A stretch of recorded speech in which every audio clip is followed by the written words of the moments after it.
So for this generative music setup that I have right now that I'm calling the Space Cadet Generative Setup, I'm going to have basically two parts. I'm going to have a melodic part and a rhythmic part. And the rhythmic part for me is going to be handled by my Percussion Step Sequencer that I set up. I actually made this a few weeks ago, but I haven't really described exactly how to use it until now. So let's just go ahead and dive right in. So the first thing you want to do when you make one of these when you start using the step sequencer is you're going to want to make sure that you make a seed clip. So I'm going to go ahead and call this seed. And the most important thing is that this note has to have one long C3. That's kind of the most important thing. And you can have it be longer if you want.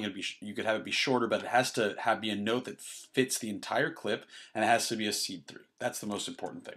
So now we look at the step sequencer, and let's go ahead and press play, and we'll see what happens. So you can see in this chain selector we have the MIDI note coming in, just one, and the MIDI note going out is actually in 16th notes, and that's because this arpeggiator is breaking it up into 16th notes. If we want to make the step size smaller, we can just mess with this knob right here. I like to keep it at 16 though.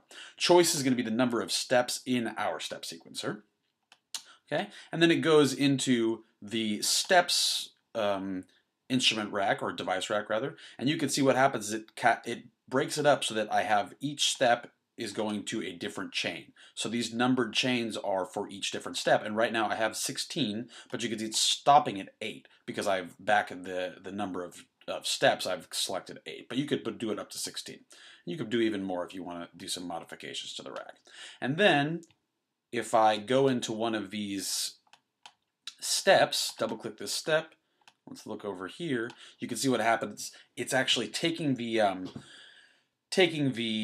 whatever note comes into it, doesn't really matter what note comes in, it sort of forces it down to be a C. And the reason it does that is it then makes a chord that plays all the different notes of the drum rack.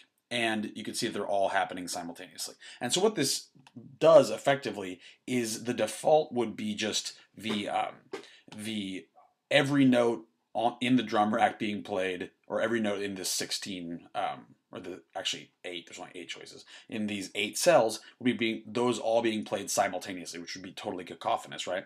And the way that we decide which note plays and which note doesn't is we MIDI map to these on-off buttons.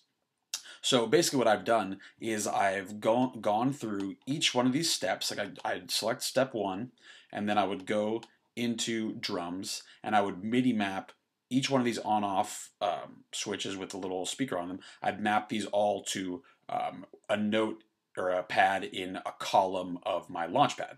And then I would go to step 2, and I would MIDI map each one of these on-off switches to a note in that next column, and so on and so forth. And I am not going to go into, I'm not going to make you watch me do that, but that's basically how we're able to make a step sequencer that's really easy to use with just a launch pad.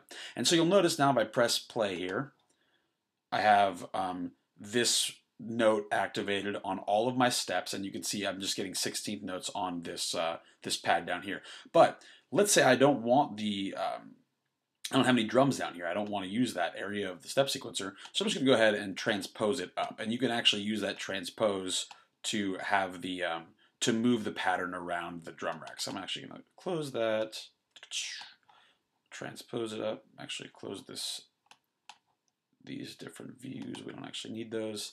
Transpose it up, and then I want it to start here. Oh, sorry about that. Overshot it. So -24. Okay, and there we go. And I'm actually going to make this kick drums, and I don't want there to be a kick drum on each note, so I'm going to go ahead and deselect some of these, and let's see. And so now, I mean, you can't see it right now, but I'm actually just deselecting them using the pads on my drum, or my launch pad. I'm using user 2 mode, and you can see now I've changed the rhythm of this. So let's go ahead and just start putting some drums in here. So, my favorite. You guys are probably sick of looking at this, but I really like these sounds, especially as sort of a default. So let's go ahead and look at kicks. There we go. Just put it down here.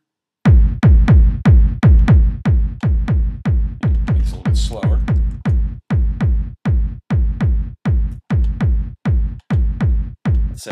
have a clap up for this one. And now I'm on my drum rack. I'm just going to select the corresponding, or my launch pad. I'm going to select the corresponding pads.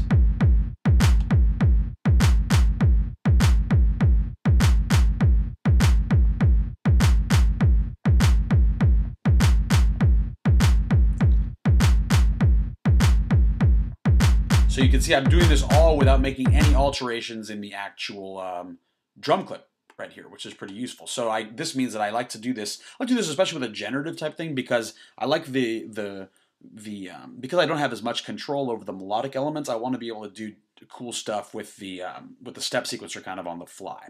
So let's go ahead and do some hi-hats. Maybe like that.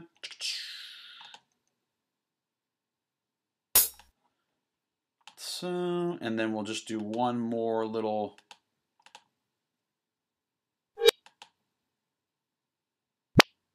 Don't want any of that.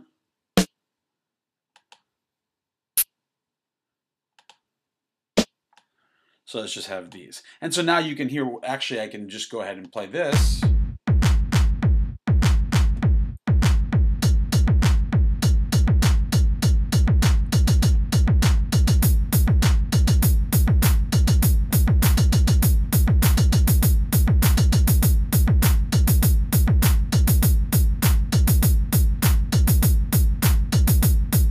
So on and so forth. So the cool thing is I can really make it so that I have all these different variations on all this different stuff, and I can do it all with my Launchpad. So this is really useful. So basically, after you've done all this, all this mapping, you're going to want to save this as a template for your step sequencer. And the drum rack, you can just sort of have things going in and out of the drum rack. You know, you don't really have to commit to anything too much. You can just have.